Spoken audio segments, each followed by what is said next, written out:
जय हिंद, welcome to the hunter सारा। This is Sushil Singh. तो आज हम बात करेंगे हमारे मैथ के नेक्स्ट टॉपिक के बारे में, दैट इज मेंस्ट्रुएशन।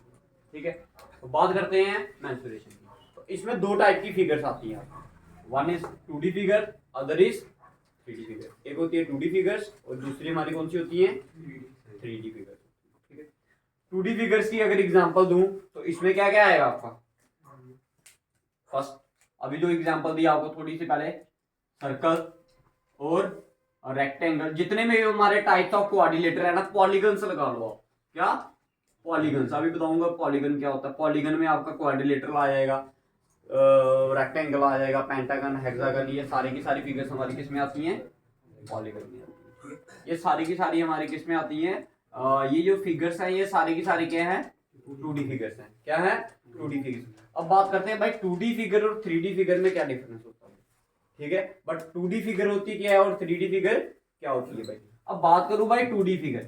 भाई 2D, डी का मतलब होता है डायमेंशन। डी का मतलब क्या होता है? डायमेंशन होता है भाई। डी का मतलब क्या होता है? डायमेंशन होता है। ठीक है, डायमेंशन में क्या आती है आपकी? लेंथ, ब्रेड्थ और हाइट। अगर दो इनमें से कोई भी आप दो चीजों का यूज करते हैं, अगर फिगर का कुछ भी इनमें से एरिया या पेरीमीटर निकालो, ठीक है, जा कोई ऐसी फिगर जिसमें क्या हो, सिर्फ दो डायमेंशन हो। डायमेंशन का मतलब लेंथ, ब्रेड्थ और हाइट। जहां तो लेंथ और ब्रेड्थ हो जाए, लेंथ और हाइट हो जाए, या ब्रेड्थ और हाइट हो जाए। अगर दो हो तो उनके हम क्या बोलते हैं? 2D figures. अगर तीनों होंगी तो उसे हम क्या बोलेंगे? 3D figure. क्लियर है? और हमेशा एक चीज याद रखनी है आपने, एक 3D फिगर ही ऐसी है जिसमें आप कोई चीज क्या कर सकते हो? स्टोर कर सकते हो। तो भाई कोई भी ऐसी चीज जिसमें आप कोई चीज स्टोर कर सकते हो उसको आप बोलते हो उसका वॉल्यूम। तो भाई हमेशा याद रखना है, वॉल्यूम किसके केस में निकलता है? सिर्फ 3D फिगर्स के केस में निकलता है, 2D फिगर्स के केस में। बताइए, इतनी चीज समझ आई भाई? कोई इसमें कंफ्यूजन है किसी को? नहीं है ना? तो अब बात करेंगे हम किसकी भाई? 2D फिगर्स की बात करेंगे। ठीक है, 2D फिगर्स में सबसे पहले हम पढ़ते हैं पॉलीगन्स के बारे में। किसके बारे में? पॉलीगन्स। बताइए, लिखिए डेफिनेशन पॉलीगन की।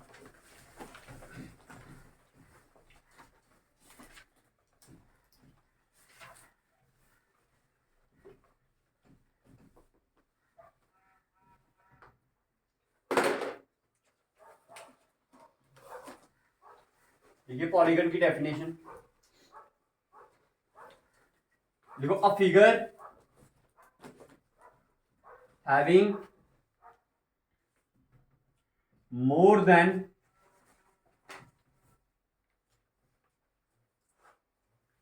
एक वर्ड ऐड कर दीजिए, a closed figure. A closed figure having more than two sides, a closed figure having more than two sides is called polygon. Clear है भाई? कोई भी ऐसी फिगर जिसमें कितनी साइडें हो? दो से ज्यादा साइडें होनी चाहिए, और वो क्या होनी चाहिए? बंद होनी चाहिए भाई। ये वर्ड यूज होना बहुत ज्यादा जरूरी है भाई, क्लोज्ड। एग्जाम्पल के तौर पे अगर मैं बात करूं तो किसकी करेंगे? सबसे पहले दो से ज्यादा साइडें किसमें आती हैं? ट्रायंगल में। भाई देखो, दो साइडों से कभी भी आपकी क्लोज साइड बनेगी? नहीं बनेगी। इधर से ओपन रही ना। ठीक है, इसलिए जब भी हम पॉलीगन की बात करते हैं तो कम से कम आपके पास कितनी साइडें होनी चाहिए? तीन, ताकि उसको आप क्या कर सको? क्लोज बना सको भाई।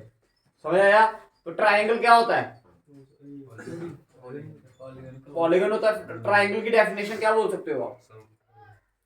अगर मैं ट्रायंगल की डेफिनेशन बोलूं, व्हाट इज ट्रायंगल?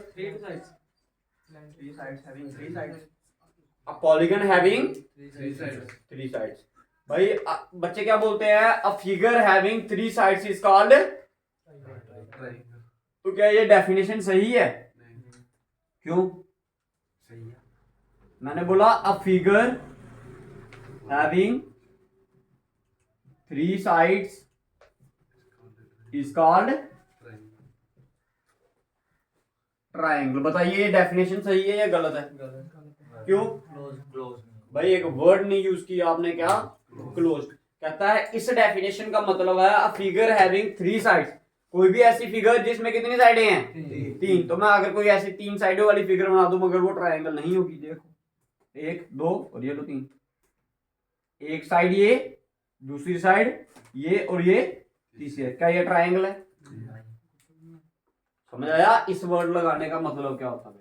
हाँ, अगर मैं इसकी जगह पर क्या लिखूं, अ पॉलीगन हैविंग 3 साइड्स, इस वर्ड फिगर की जगह क्या यूज कर लूं, पॉलीगन।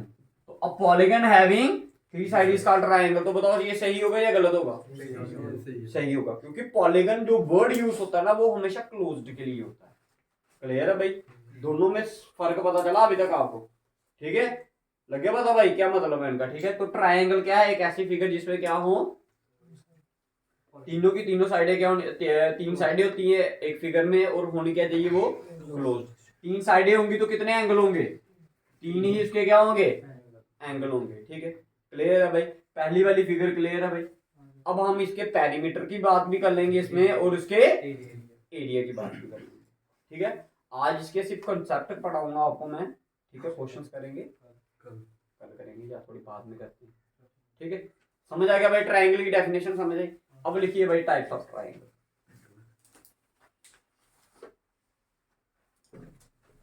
सबसे पहले लिखिए इक्विलेटरल ट्रायंगल।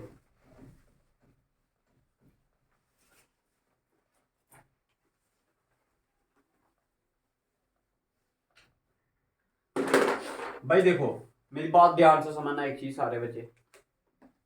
ठीक है, पेरीमीटर जब भी बोला जाएगा तो सम ऑफ ऑल साइड, फार्मूला याद रहता तो ठीक, नहीं रहता तो कोई बात नहीं। ठीक है, sum of all side is perimeter. ठीक है, तो सबसे पहले जो ट्रायंगल की टाइप आती है वो क्या है आपकी? Equilateral triangle. ठीक है भाई, कौन सा ट्रायंगल होता है इक्विलेटरल ट्रायंगल? जिसमें ऑल साइड्स इक्वल, सारी की सारी क्या साइडें होती हैं, इक्वल होती है। अगर एक 3 होगी तो बाकी वाली भी 3 होगी। तो अगर एक साइड 3 है, दूसरी साइड भी 3 है, तीसरी साइड भी 3 है, तो उसका पेरीमीटर कितना होगा? सम ऑफ ऑल साइड। तो सम करो ऑल साइड्स का, कितना आ जाएगा? देखो ना भाई, ये ट्रायंगल आपने बनाया, आपको बोल दिया गया कि भाई इसकी साइडें कितनी है, 3 3 3।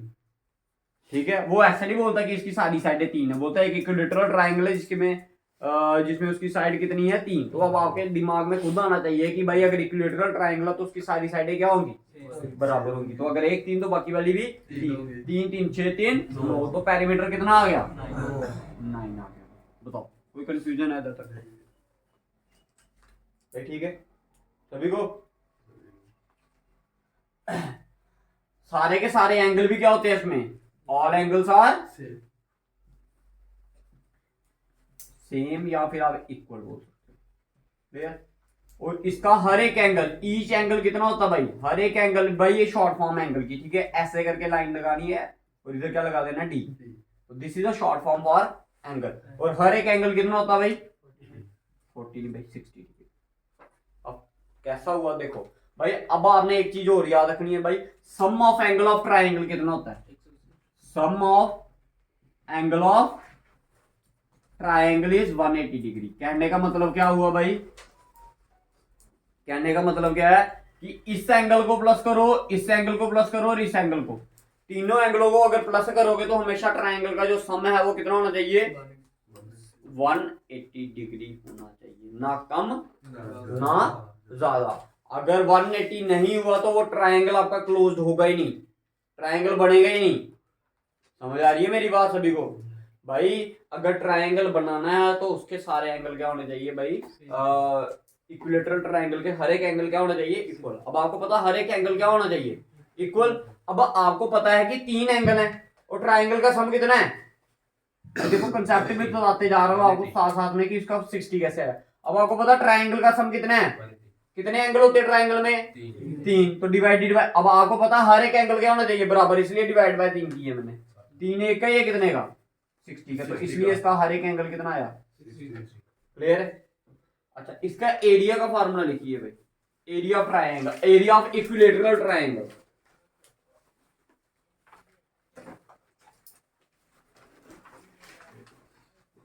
√3/4 into side square. √3/4 into side square. ये भाई एरिया ऑफ इक्विलेटरल ट्राइंगल का फार्मूला। ठीक है भाई, समझ आ गया? लिखिए क्वेश्चन लिखिए इसके बेस पर एक लिखो, if the side of equilateral triangle is, if the side of equilateral triangle is 36, if side of equilateral triangle is 36, find its perimeter and area.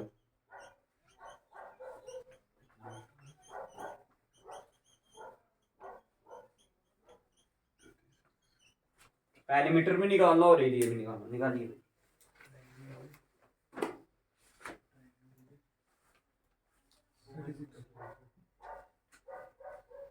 बातें नहीं भाई, जल्दी कीजिए।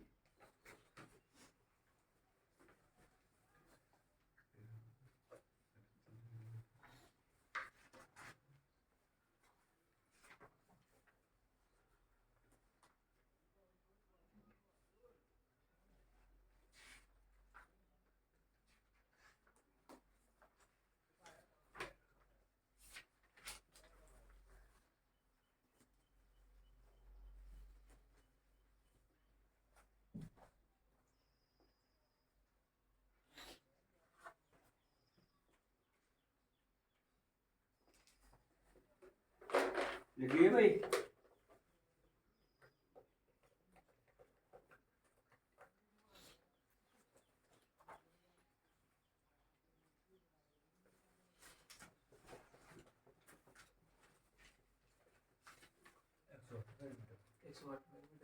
पेरीमीटर कितना है आपका?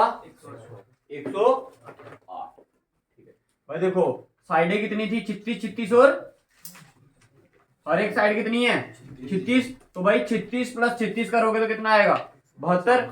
72 और 36, तो दैट मीन पेरीमीटर कितना आ गया? 108। आगे के अगर ये सेंटीमीटर दिया तो आपने सेंटीमीटर लगा देना है, अगर मीटर दिया तो मीटर लगा देना है। ठीक है, अब बात करते हैं भाई एरिया की। एरिया का फार्मूला क्या होता है? √3/4 इंटू क्या था? Side square. भाई साइड कितनी है इसकी? 36। तो मैं इसको ऐसे लिख सकता हूं कि 36 इंटू 36, क्योंकि साइड का स्क्वायर है। 4 1 ये कितने का? 9 का। तो कितना आया मल्टीप्लाई करके? 9 6 54, 4 5 कैरी, 9 3 27, 27 और 5 32, 324 √3। ये आ गया इसका क्या आंसर। अब ये सेंटीमीटर में था तो एरिया हमेशा क्या आता है? स्क्वायर में आता है भाई। तो 324 √3 सेंटीमीटर स्क्वायर। अब इसी क्वेश्चन के साथ लिखिए भाई एंड इट्स आल्टीट्यूड। आल्टीट्यूड कहने का मतलब क्या हुआ भाई? इधर समझाता हूं आपको मैं, देखो डायग्राम के थ्रू। अब आल्टीट्यूड निकालने का तरीका क्या होता है इसका ध्यान से समझिए इधर भाई। ये अगर आपका क्या है? इक्विलेटरल ट्रायंगल है भाई, इस पे आपने क्या करना है? एक 90 डिग्री का एंगल बनाना है ऐसे करके, और इसकी आपने क्या निकालनी है? हाइट। इसी हाइट को आप क्या बोलते हो? आल्टीट्यूड बोलते हो। समझ आ गया भाई? ध्यान से समझना, हर कंसेप्ट समझा रहा हूं आपको। ठीक है, अगर ये इसकी हाइट है भाई क्या? h। अगर आपने इसको निकालना है, इसका भी एक फॉर्मूला होता है भाई, फॉर्मूला लिख लीजिए, इधर लिख रहा हूं मैं। h निकालने का फॉर्मूला क्या है भाई? h का मतलब होता है आल्टीट्यूड। लिखिए √3/2 into side. √3/2 into side. Clear है? समझ आया भाई? अब अगर मैंने इसकी वैल्यू निकालनी है तो कैसे निकालूंगा मैं? तो देखो इधर निकाल रहा हूं हाइट। देखिए आल्टीट्यूड या फिर आप हाइट बोल सकते हो, क्या होता है? √3/2 इंटू साइड। साइड कितनी है इसकी? 36। 2 1 ये 18 का, तो आ गया 18 √3 सेंटीमीटर।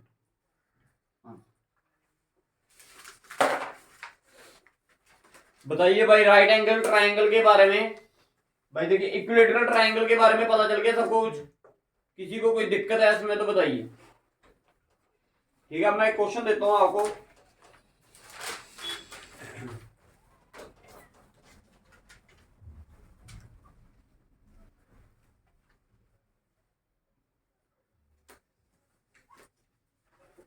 लिखो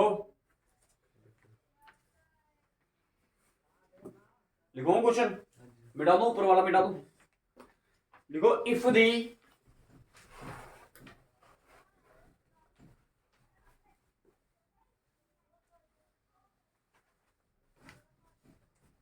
if the height of the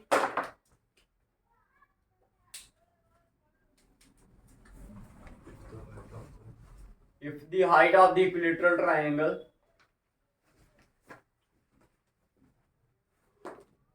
is under root 3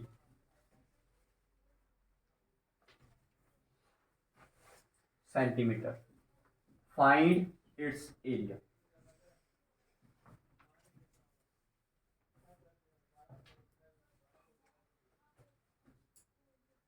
बताइए भाई, जल्दी करना भाई, हाथ तेज चलाना भाई, अभी और भी बड़े क्वेश्चन हैं।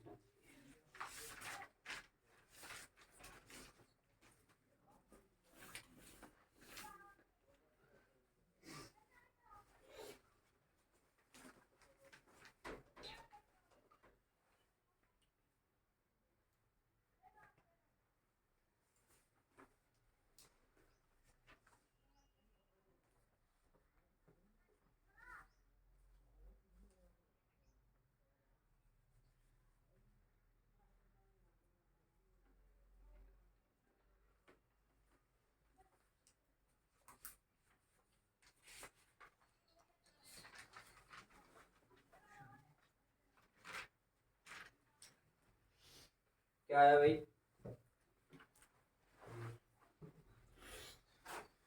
देखिए भाई, क्वेश्चन में आपको दी है हाइट, तो फार्मूला भी कौन सा लगेगा?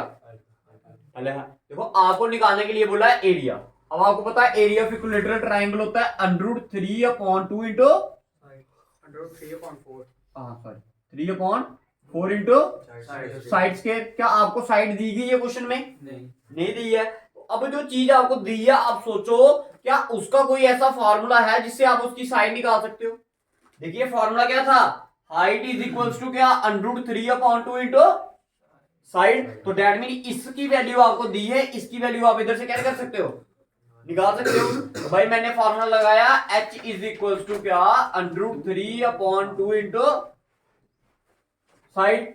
h की value equal to √3/2 into side. ये √3 और √3 कैंसल, ये 2 इधर कितने का, 2 डिवाइड कर रहे थे जाएगा तो मल्टीप्लाई, 2 1 2, तो साइड कितनी आ गई, 2 आ गई भाई। अगर साइड 2 है, इसकी वैल्यू कहां पुट करेंगे, इधर, ठीक है। तो क्या आएगा, ये एरिया का formula equal to √3/4 into side का स्क्वायर, 2 का स्क्वायर किया तो 4, ये 4 और 4 भी कट गया, आंसर क्या आ गया, √3 सेंटीमीटर स्क्वायर। बताइए भाई, समझ आ गया सभी को? बताइए, जल्दी कीजिए भाई।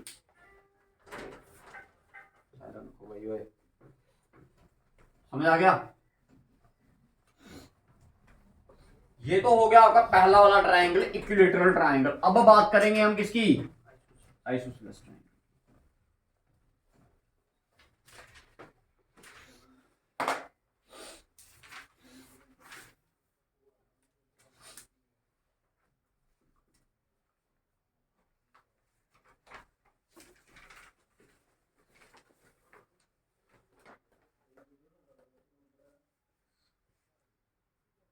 समझाओ भाई। देखिए आइसोसेलेस इक्विलेटरल ट्रायंगल की खासियत बताई, सारी साइडें बराबर, सारे एंगल बराबर, ओवर एक एंगल 60 डिग्री, ये बताया ना। अब आइसोसेलेस में क्या होता है भाई, इसमें 2 साइडें और 2 एंगल बराबर, 2 साइडें और 2 angle, 2 sides and 2 angles are.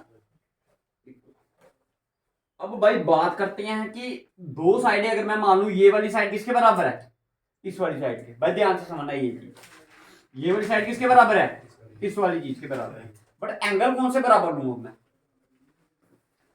ये वाला, ये वाला, ये वाला, ये वाला, या फिर ये दोनों, नीचे वाला, ठीक लेंगे कौन से हम, ये वाला एंगल किसके बराबर होगा, इस वाले एंगल। अब मैं बताता हूँ, देखो 9th क्लास में एक थ्योरम होती है, angle opposite to equal side. जो एंगल होते हैं opposite to equal side, 2 equal साइडों के जो अपोजिट एंगल होंगे वो भी क्या होंगे, बराबर होंगे, ठीक है। अब ये साइड किसके बराबर थी, इस वाले साइड के। अब इसके साइड के अपोजिट एंगल कौन सा है, इसके अपोजिट कौन सा है? ये। इसके अपोजिट ये, इसलिए फिर ये वाले एंगल किसके बराबर आ गया? इस वाले। बताइए कोई कंफ्यूजन? ठीक है, लिखिए question.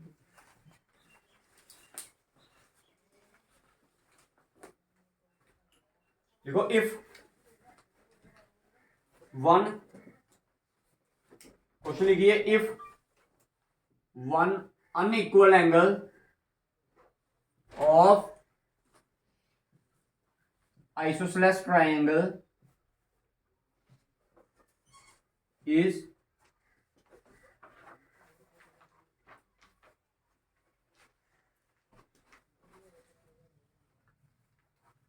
30 degree, find the other angle।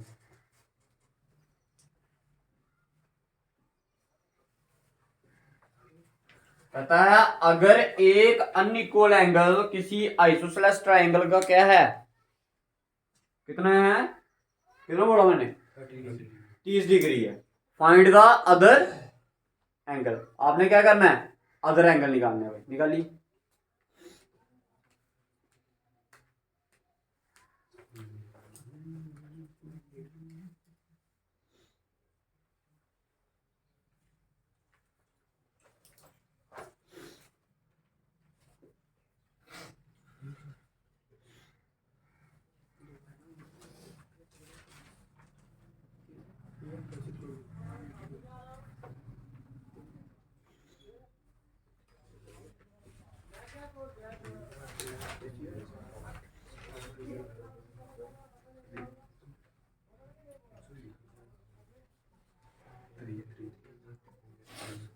लगा बता भाई कितना?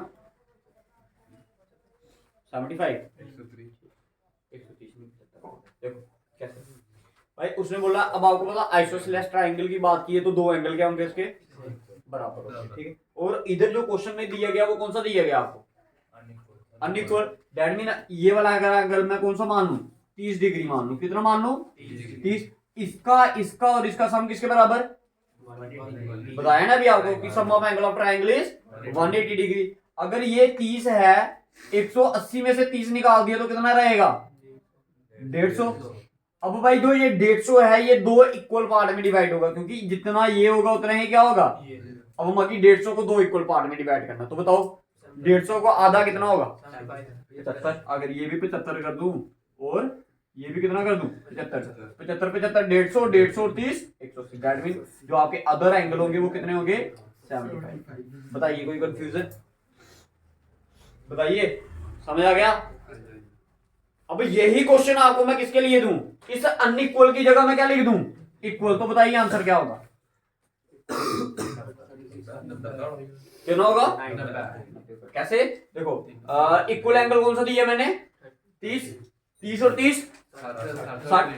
180 में से 60 निकालो तो 120। 120 आएगा। 120 आएगा भाई। 180 करना नहीं पूरा। देखो, अब मैंने आपको क्या बोला? If one equal angle of the isosceles triangle is, कहता है आइसोसेलेस का एक इक्वल एंगल जो है वो कितना होगा? 30। अगर मान लिया मैंने ये 30 है तो ये भी कितना होगा फिर? 30 और 30 60। मगर पूरा कितना करना हमने? 80। 60 ये हो गया, ऊपर कितना बनाऊंगा फिर मैं? ये तो आंसर है। चीजों को समझो, मुश्किल नहीं है चीजें। समझ आ गया? चीजें मुश्किल नहीं है, सिर्फ समझने की जरूरत है आपको। क्लियर है भाई? समझ आ गया? पेरीमीटर निकालने का formula same, sum of all side. इसका एरिया जो निकालता है उसके लिए आपको दो फार्मूले बताऊंगा। ठीक है, एक एस वाला बताता हूँ, लास्ट में बताता हूँ। ठीक है, एक एस वाला फार्मूला होता है, एक विदाउट एस वाला होता है। ठीक है, ओके भाई?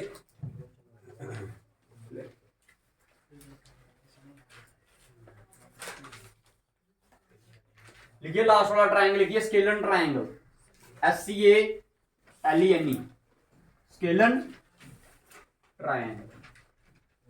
स्केलन ट्राइंगल लिखो, all sides and all angles are unequal.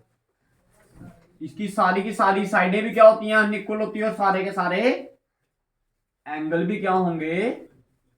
Unequal. All sides and all angles are ठीक है जी, लिख लिया। टर्निंग वेव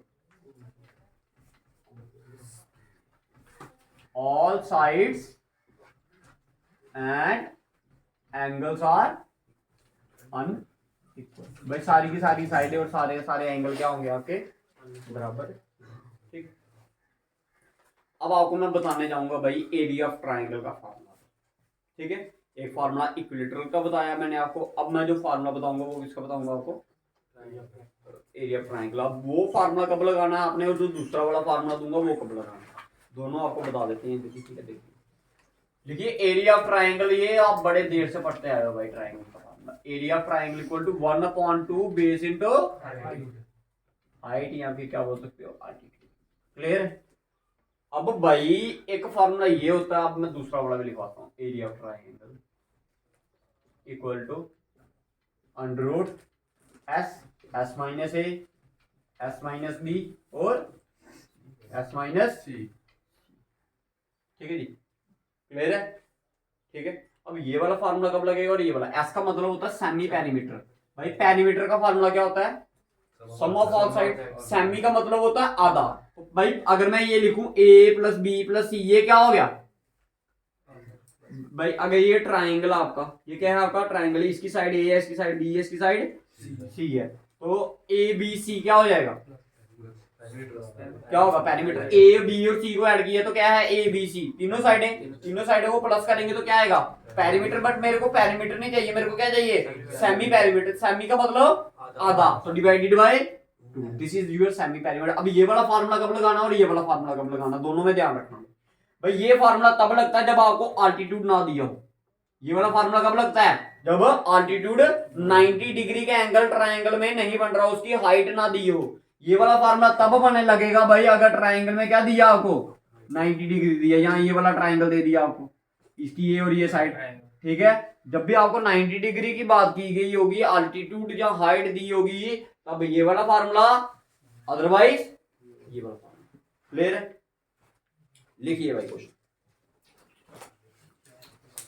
जल्दी कीजिए भाई। फार्मूला ही नहीं बोलना भाई, आपको तो डायरेक्ट पूछ लेंगे फार्मूला ही कई बार, ठीक है।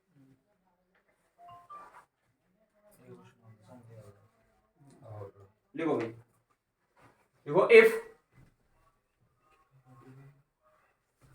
लिखिए इफ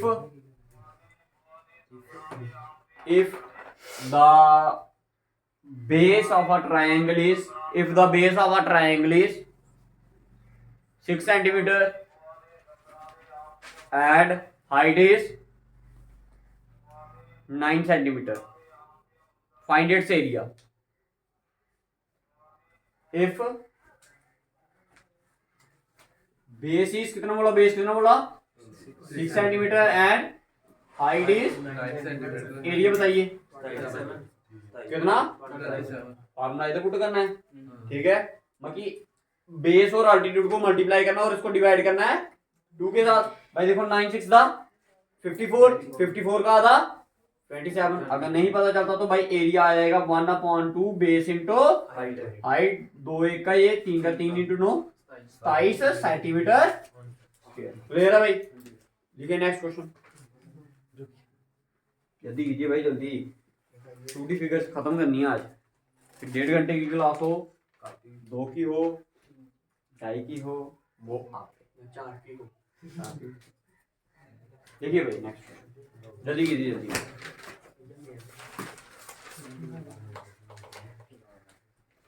हो गया भाई, क्लियर है, देखिए देखो if the area of a triangle is, if the area of a triangle is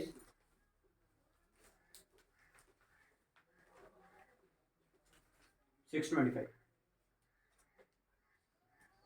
and its base is 25 centimetre. मैंने क्या बोला, पहला वाला बोलना, एरिया क्या बोला मैंने 625, उसके साथ लिखो मीटर स्क्वायर, 625 मीटर स्क्वायर। भाई if the area is 625 metre square and base is 25 centimetre. Find its height, निकालिए भाई, सब कुछ गिवन में दिया आपको भाई, जितना शॉर्ट होता उतना निकालिए, टाइम नहीं वेस्ट करना क्वेश्चन लिखने में पूरा पूरा। Area is 625 metre square and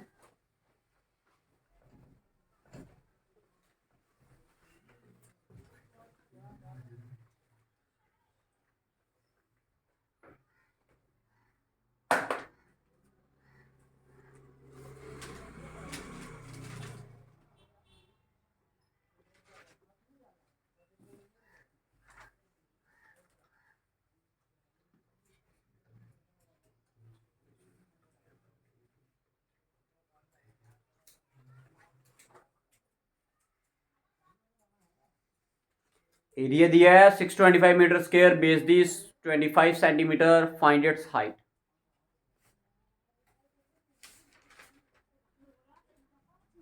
बताइए भाई, 50 आगे सेंटीमीटर मीटर मीटर, देखते हैं अभी और किसी का आंसर निकला। भाई देखिए, अब जो आप बच्चे गलती कर रहे हो वो कहाँ करते हो भाई, देखो आप इन यूनिट्स को क्या कर रहे हो, नजरअंदाज कर रहे हो भाई। इधर मीटर दिया है, इधर क्या दिया है, तो भाई जब तक यूनिट सेम नहीं होगा तब तक क्वेश्चन नहीं निकालना भाई, समझ आ गया। आपने मीटर लिखना, सेंटीमीटर लिखना, it all depends upon you कि आपने क्या लिखना है भाई, ठीक है।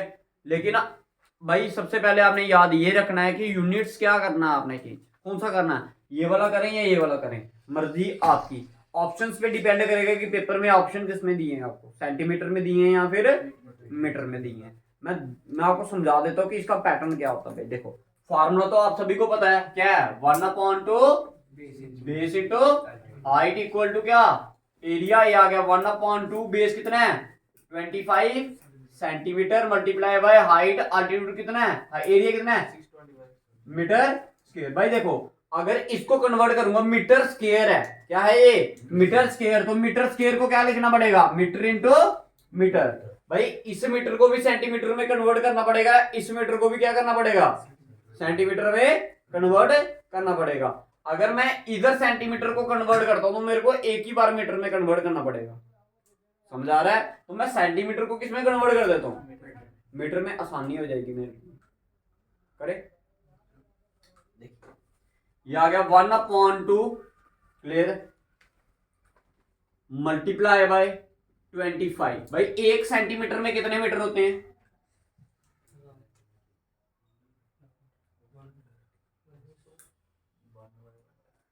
1/100। भाई देखिए जब छोटे यूनिट से बड़े यूनिट में कन्वर्ट करते हो तो वो पॉइंट में आता है, जब बड़े को छोटे में कन्वर्ट करोगे तो वो मल्टीप्लाई करेगा डायरेक्ट, ठीक है। तो याद रखना 1 सेंटीमीटर इज इक्वल टू क्या, 1/100। क्लियर है, इसके साथ क्या लग गया अब मीटर, अब यूनिट सेम होगी ना, अब टेंशन नहीं है। Into height is equal to क्या, 625 मीटर इंटू मीटर, ये मीटर और ये वाला मीटर कैंसिल, ये 25 एक का, ये कितने का 4 का, 4 इंटू 2 8, तो that mean height upon 8 is equal to कितना 625। ये 8 इधर क्या कर रहा है, डिवाइड, इधर जाएगा तो मल्टीप्लाई, आ गया 625 मल्टीप्लाई बाय, क्लियर। अब करो इसको मल्टीप्लाई, 8 5 दा 40, 0 4 कैरी, 8 2 दा 16 और 4 20, 0 2 कैरी 48 और 2 50। अब बताओ मीटर आएगा सेंटीमीटर, क्योंकि 1 मीटर कट गया ना इसके साथ, 1 मीटर तो बचा, तो डेट मीन हाइट कितनी होगी 5000 मीटर। भाई बेसिकली ऐसा क्वेश्चन करवाने का आपको मेरा दो ही मेन मोटिव थे। एक मोटिव था आपको यूनिट्स के बारे में बताना कि यूनिट आपने क्या करनी है सेम। अब दूसरा मोटिव क्या होता है भाई, ध्यान से समझना, दूसरा मोटिव जो आपको पेपर में पूछा जाएगा वो क्या है, यूनिट वाला आपके पेपर में पूछ भी सकते हैं, बट आपको पता होना चाहिए भाई, इस चीज के लिए बहुत बड़ी चीज है, ठीक है। दूसरी चीज क्या होती है भाई, देखो इस फॉर्मूले को ध्यान से समझिए, इसमें कितनी चीजें हैं, 1 2 और 3, पेपर में 2 चीजें दी होंगी, तीसरी वाली आपसे खुद पूछी होगी निकालने के लिए, समझ आया, समझ आया मैं क्या बोल रहा हूँ भाई। पेपर में आपको 2 चीजें, जैसे इधर अभी आपको क्या क्या दिया था गिवन में, एक एरिया दिया था और एक कितनी चीजें दी, दो। तीसरी वाली आपको क्या बोला, निकालने के लिए। सेम उसी तरह आपको पेपर में भी क्या दिया जाएगा, दो चीजें। अब जरूरी नहीं कि बेस दी जाए, क्या पता बेस निकालने के लिए बोल रही है। क्लियर है भाई, सभी को कंफ्यूजन क्लियर है? तो भाई इन चीजों का ध्यान रखना भैया, ठीक है। हो गया।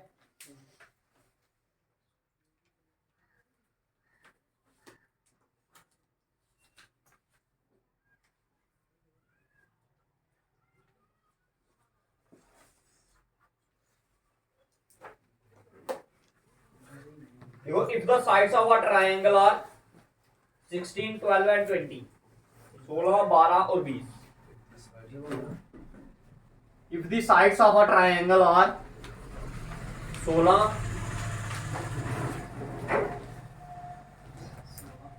12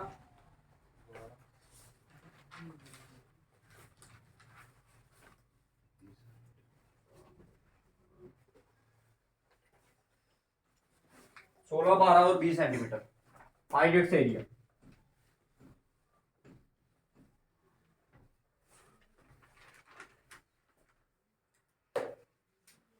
ये आपको एक ट्राइंगल दिया गया है, इसकी साइडें दी हैं 16, 12 और 20, सभी के साथ एक ही यूनिट है, तो सेंटीमीटर है, तो आपको पता होना चाहिए कि आंसर भी किसमें होगा, सेंटीमीटर में, ठीक है। तो निकालिए भाई इसका। अब बताइए इसमें पहले, सबसे पहले ये बताइए फार्मूला कौन सा लगेगा, एस वाला, सेमी पेरीमीटर वाला। तो भाई फार्मूला होता है आपका, ध्यान से समझिएगा, under root S, S minus ए, एस माइनस बी और एस माइनस सी। अब ध्यान से समझना भाई, एस क्या होता है, सेमी पेरीमीटर। भाई साइड नहीं होती, सेमी पेरीमीटर होता है। क्या होता है, सेमी पेरीमीटर। सेमी पेरीमीटर का formula a plus b plus c upon two. A b c क्या है कि ये मान लो ए आपका, ये मान लो बी है, ये मान लो सी, ठीक है भाई। 16 और 12 कितना हो गया,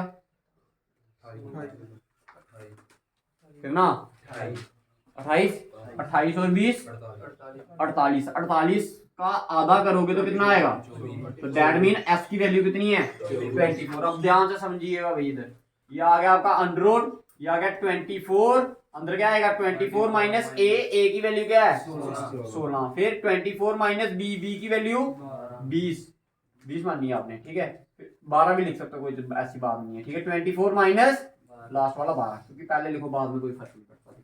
ये आ गया आपका क्या 24, फिर अंदर 24 में से 16 निकाले तो 8, क्लियर है। 24 में से 20 निकाले तो 4, 24 में से 12 निकाले तो 8, ये 4, ये कितना हो गया 12।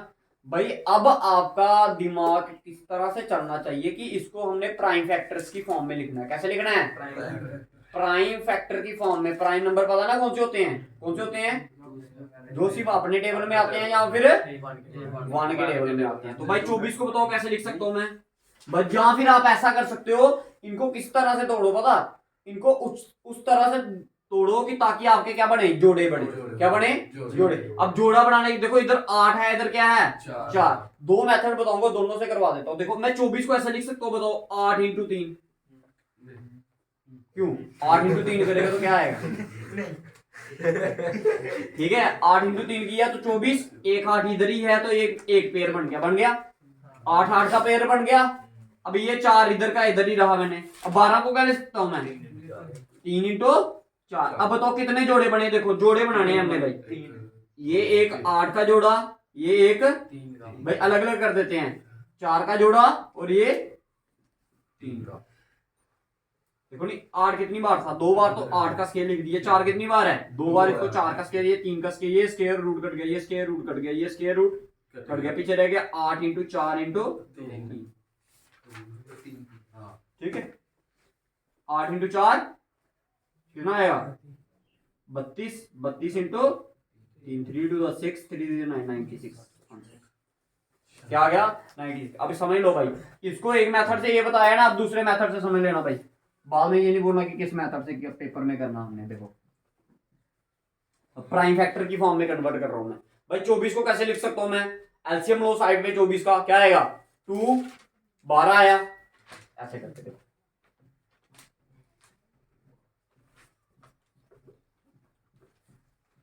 समझ आया कैसे? समझ आ गया? देखो 2 कितनी बार लिखा है? 3 बार, तो ये आ गया 1 2 3 इंटू 3। क्लियर है? ठीक है। अब उसके बाद क्या आया? 24 के बाद क्या है? ये स्टेप के बाद ये ऐसा भी कर सकते हो। क्या है? 8 को कैसे लिख सकते हो? 2 इंटू 2 इंटू कितनी बार? फिर उसके बाद क्या आया? 4 को कैसे लिख सकते हो? 12 को 2 इंटू 2 इंटू 3। क्लियर है? अब देखो 3 के कितने जोड़े बन रहे हैं? एक ही जोड़ा है ना, तो 3 बाहर आ गया। भाई जोड़े बनेंगे तो बाहर आएगा, अदरवाइज नहीं आएगा बाहर। अब 2 देखो कितनी बार है? 1 2 3 4 5 6 7 8 9 10। 10 है तो कितने आएंगे बाहर? 5 आएंगे ना। तो दैट मीन मैं कितनी बार लिखूंगा 5 को? 2 को कितनी बार लिखूंगा? तो 2 इंटू 2 इंटू 2 इंटू 2 कितने आ गया? 32। 32 इंटू 3 करोगे तो अगेन कितना आएगा? ये थोड़ा ट्रायंगल का क्या है, मुश्किल होता है, लॉन्ग होता है। सेंटीमीटर स्केल होता है। अगर आपका सेंटीमीटर सभी जगह सेंटीमीटर है तो फिर इसके साथ क्या आएगा? सेंटीमीटर स्क्वायर है। ठीक है, बताइए भाई, क्वेश्चन समझ आया? ठीक है, इसको निकालना भाई घर में जाके। एक क्वेश्चन मैं आपको और दे देता हूँ इसके लिए, घर में निकालने के लिए।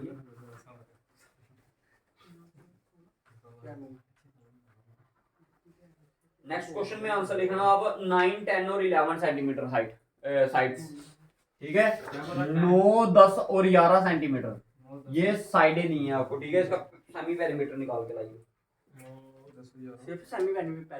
हाँ या एरिया हाँ वही सेमी पेरीमीटर तो निकालना ही निकालना है, एरिया भी निकालना है। अब बताइए कोई कंफ्यूजन है इसमें तो बताओ भाई, कोई कंफ्यूजन किसी को दिक्कत?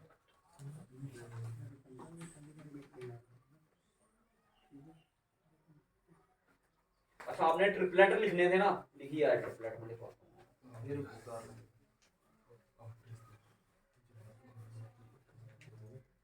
कुछ ट्रिपलेट्स हैं जो बड़े ज्यादा इंपॉर्टेंट है हमारे, पाइथागोरियन ट्रिपलेट। ठीक है, फिर आपको ट्रायंगल में वो थर्ड वाली साइड निकालने में दिक्कत नहीं होगी। ठीक है, जब तक आपको पाइथागोरियन ट्रिपलेट नहीं पता होंगे तो भाई आप फिर ट्रिग्नोमेट्री के क्वेश्चन बड़े मुश्किल होगा फिर आपके लिए निकालना। समझ आ रही है मेरी बात? अगर ये पता होंगे तो आपका टाइम बचेगा, और हमने पेपर में टाइम ही बचाना है, सबसे मेन वही है। बिठा दूं? लिखिए, टॉपिक बना लीजिए ऊपर भाई। ये ट्रायंगल वाला टॉपिक खत्म हो गया आपका। ठीक है, ट्रायंगल का यही आएगा भाई। हाँ नहीं, अभी सर्कल करेंगे इसमें। ठीक है, मैं पहला क्या कहते हैं पाइथागोरियन ट्रिपलेट लिखवा देता हूँ ना कुछ आपको। देखिए पाइथागोरियन ट्रिपलेट टॉपिक बना लीजिए भाई। पाइथागोरियन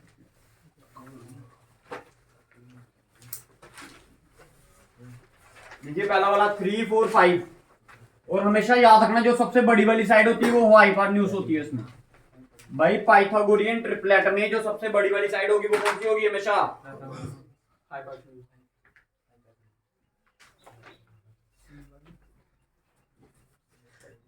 पाइथागोरियन ट्रिपलेट का मतलब क्या होता है? ये एक राइट एंगल ट्रायंगल दिया गया है, ये आपका हाइपोटेन्यूज होता है, ये परपेंडिकुलर और बेस।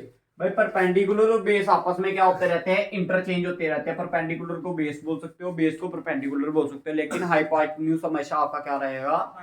अलग रहेगा, और वो हमेशा क्या होगी? सबसे बड़ी वाली साइड होगी आपकी। ठीक है, तो लिखिए पहला वाला लिखिए 3 4 5। अब बताइए इसमें क्या कहते हैं हाइपोटेन्यूज कौन सा है? 5। नेक्स्ट लिखिए 5 12 13 5 12 13। सबसे हाइपोटेन्यूज क्या होगा इसमें? नेक्स्ट लिखिए 7 24 25 24 25 7 24 25। नेक्स्ट लिखिए 8 15 17 18 15 17 18 15 17 9 40 और 41 9 40 और 41। ये कुछ पाइथागोरियन क्या है आपके? ट्रिपलेट्स है भाई, याद रखिए उनको सारे। नेक्स्ट लिखिए 11 60 और 61 12 35 37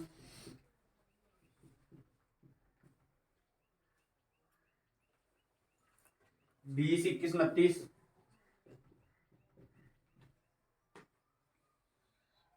28 45। उतार लीजिए भाई, हमेशा याद रखियो भाई सबसे बड़ी वाली साइड क्या होगी आपकी? तो जब भी आपको दो साइडें गिवन होंगी ना उधर, तो तीसरी वाली आप इसको याद किया होगा तो आपने आसानी से निकल जाएगा। सबसे मेन है आपके पहले 3 4, ठीक है, पहले 4 बड़े ज्यादा इंपॉर्टेंट आपके, ठीक है।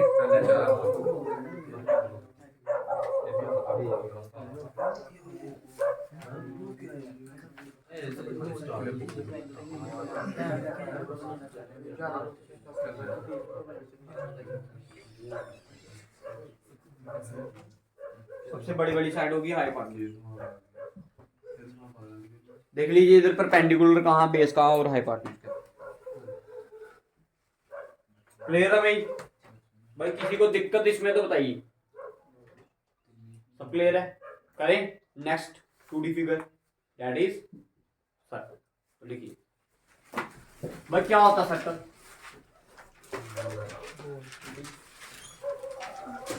पृथ्वी को तो गोल बोलते हो, क्या सर्कल है वो?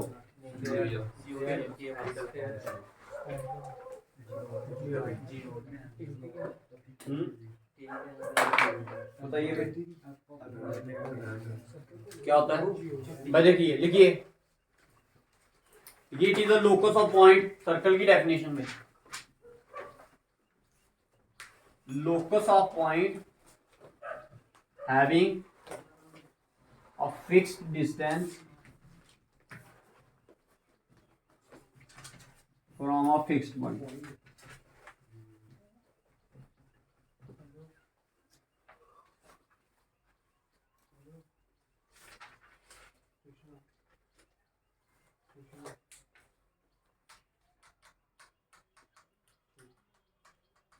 Locus of point having a fixed distance from a fixed point. Locus का मतलब हो गया बड़े सारे पॉइंट। सर्कल किसका बना होता है? छोटे छोटे छोटे छोटे छोटे छोटे ऐसे ऐसे करके बड़े सारे पॉइंट होगा, जिनका डिस्टेंस किसी एक फिक्स्ड पॉइंट से। भाई सर्कल क्या होता है? Locus of point. Locus of point का मतलब हो गया बड़े सारे पॉइंटों का क्या होता है? समूह होता है, जिसका डिस्टेंस किसी एक फिक्स्ड पॉइंट से क्या होता है? सेम होता है। इधर से लेके इधर तक का डिस्टेंस देखोगे, अगर ये 5 है तो इधर से लेके इधर तक का भी कितना होगा? इधर से इधर तक का भी क्या होगा? इधर से लेके इधर तक का भी क्या होगा? 5। अब भाई 2 वर्ड यूज किए इसमें, एक फिक्स्ड डिस्टेंस और एक fixed point. This is your fixed point. इसको फिक्स्ड पॉइंट को आप क्या बोलते हो? सेंटर। और फिक्स्ड डिस्टेंस को रेडियस। भाई बताइए कंफ्यूजन? दैट मीन इधर से लेके इधर तक का डिस्टेंस क्या होगा? इसको क्या बोलोगे? रेडियस। इधर से लेके इधर तक को भी क्या बोलोगे? रेडियस। और हमेशा एक सर्कल के जितने मर्जी रेडियस ड्रॉ कर लो, सारे के सारे क्या होते हैं? बराबर होते हैं भाई। सारे के सारे बराबर होते हैं भाई। बताइए इतनी डेफिनेशन क्लियर है? क्लियर है भाई? ठीक है। अब इसमें 2 चीजें निकालनी होती हैं। इसमें जैसे आप पैरीमीटर वर्ड यूज करते हो ना, तो इसमें एक वर्ड यूज करते हो सर्कमफ्रेंस। मतलब दोनों का सेम होता है।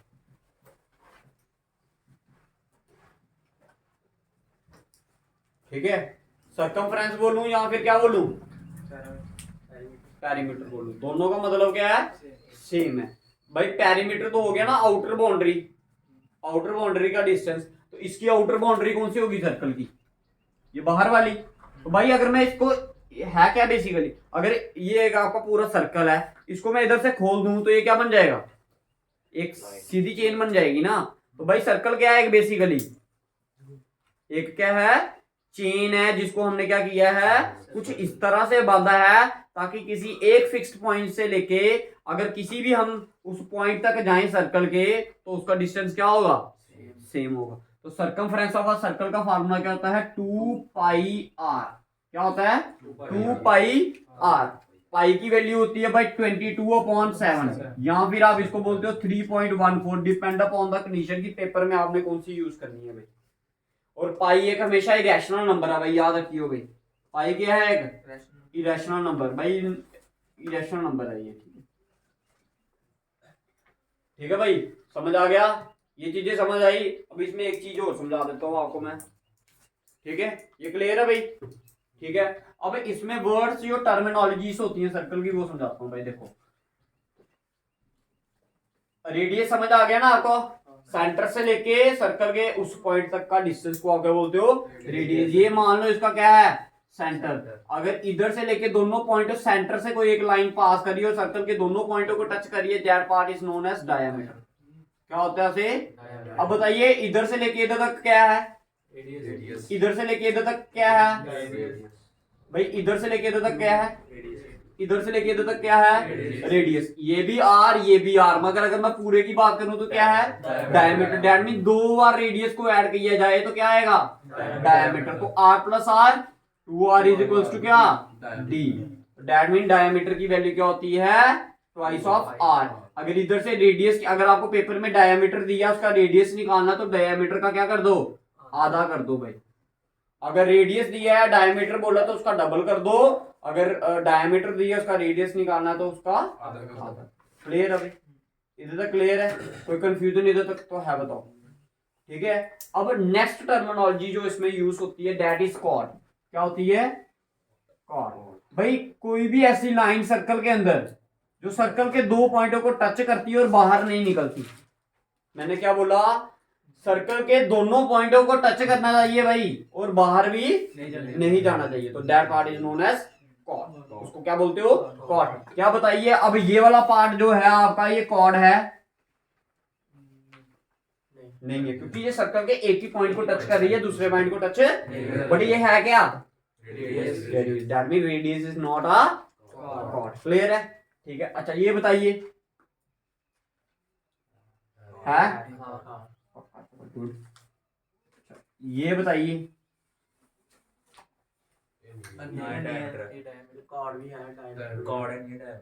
कॉर्ड क्यों नहीं है, कॉर्ड की डेफिनेशन क्या बताई आपको मैंने, कि दो पॉइंटों को टच करनी है और बाहर नहीं जानी चाहिए। दो पॉइंटों को टच की, बाहर जा रही है,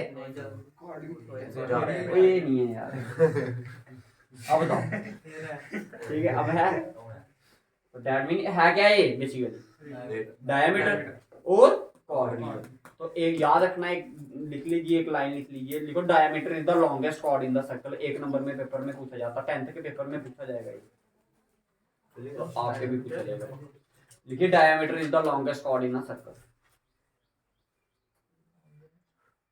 कॉर्ड इन अ सर्कल।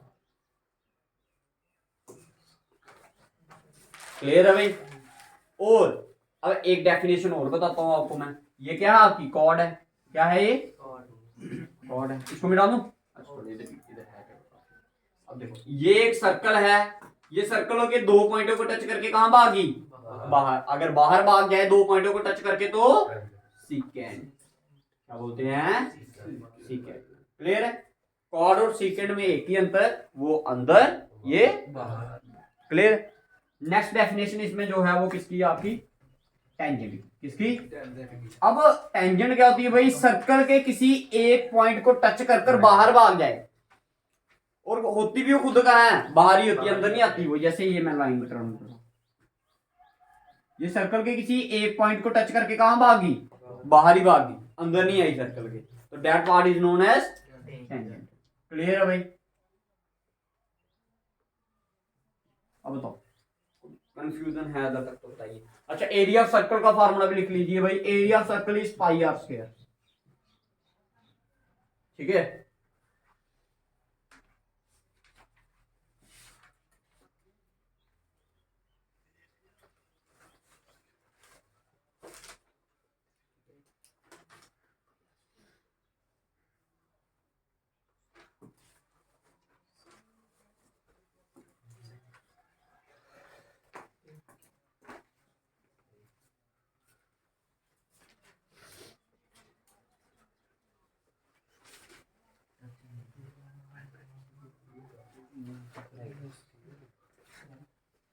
देखो the radius of a wheel is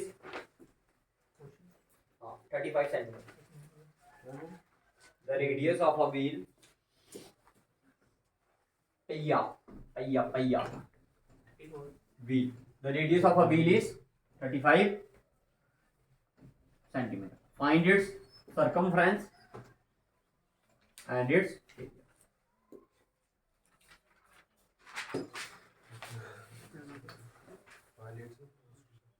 circumference है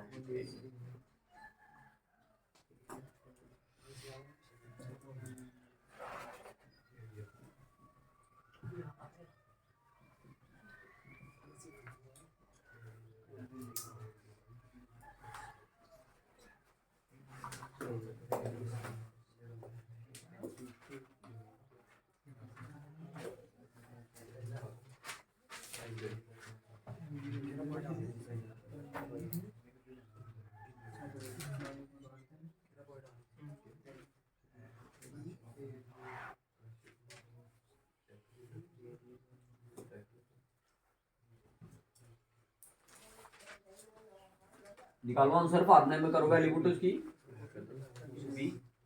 220 आया सर्कम 220 क्या आया? सर्कमफ्रेंस सरकमफ्रेंस एरिया है एरिया 1850। देखो भाई सबसे पहले आप पहिए की शक्ल आपको पता होगी तभी आप उसका सरकमफ्रेंस और एरिया की देख सोच पाओगे कि कैसा होगा। अब आपको पता है जो जितने भी पहिए होते हैं किस फॉर्म में होते हैं, और ये इसका क्या दिया है, कितना 35 दिया है। अब आपको क्या बोला गया इसका निकालने के लिए, सरकमफ्रेंस बोला गया है। सरकमफ्रेंस का फार्मूला होता है 2 पाई आर, पाई की वैल्यू इनटू आर, आर कितना है 7 1 का 5 का 5 2 का 10, 10 इंटू 22 किया तो 220 सेंटीमीटर। भाई हमेशा याद रखना सरकमफ्रेंस हमेशा सेंटीमीटर मीटर में आता है, इसके साथ स्क्वायर नहीं आता। अब आपको क्या निकालने के लिए बोला गया, एरिया, एरिया का फार्मूला 22/7 इंटू 35 इंटू 35, 7 1 का, ये कितने का 5 का, ठीक है। अब भाई इसको हमने किसके साथ मल्टीप्लाई करना है, इसके साथ करो या इसके साथ। अब देखो मैं इसको टेक्निक होती है भाई, जब भी मैं 22 के साथ किसी भी नंबर को मल्टीप्लाई करता हूँ ना, मैं कभी भी ये नहीं सोचता कि इसको मैं 22 के साथ कर रहा हूँ। उसको हमेशा कैसे सोचता हूँ कि मैं उसको किसके साथ कर रहा हूँ, 2 इंटू 11 के साथ। 2 इंटू 11 किया तो अब आपको पता चलेगा कि 22 के साथ मल्टीप्लीकेशन करना आसान है या 2 इंटू 11 के साथ करना। 2 इंटू 11 ये आगे आगे क्या 5 इंटू 35। अब देखो उधर 2 इंटू 5 किया तो 10, 10 इंटू 35 किया तो 350 को किसके साथ मल्टीप्लाई करना है। अब 11 की मल्टीप्लीकेशन आती है नहीं, ये 0 यहाँ, ये 3 यहाँ, 0 और 5 5 5 और 3 8, तो आंसर आ गया 3850। आपका क्या है 1850, ठीक है। ये आ गया आपका सेंटीमीटर होगा तो सेंटीमीटर स्क्वायर, मीटर होगा तो मीटर स्क्वायर। अब बताओ ऐसा तोड़ना आसान है, ये दिमाग में सोच लेना आपने, ठीक है।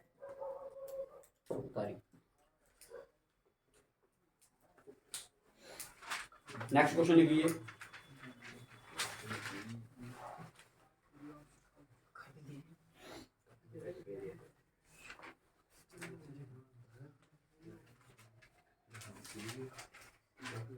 देखो if the circumference of a circle is 154 centimeter, if the circumference of a circle is centimeter, find its 154 circumference of a circle। Circle को ऐसे मैं लिखता हूँ, ठीक है, शॉर्ट फॉर्म में ऐसे सर्कल होना चाहिए। सर्कमफ्रेंस ऑफ सर्कल इज कितना बोला 154 centimetre. Find its diameter and area. अब डायमीटर निकालने के लिए पहले क्या चाहिए, रेडियस। तो रेडियस निकल जाएगा इधर से, निकालो फिर लेकर।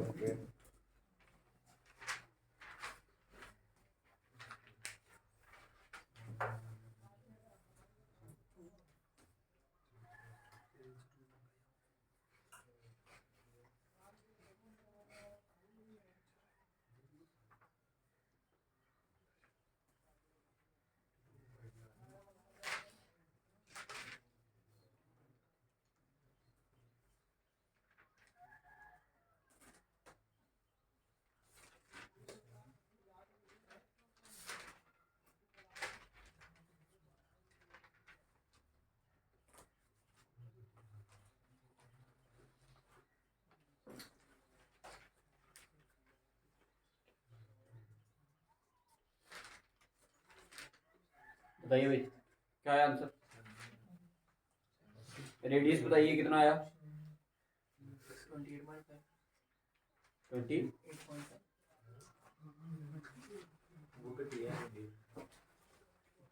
देखो भाई सर्कमफ्रेंस कितना दिया था 154, ठीक है।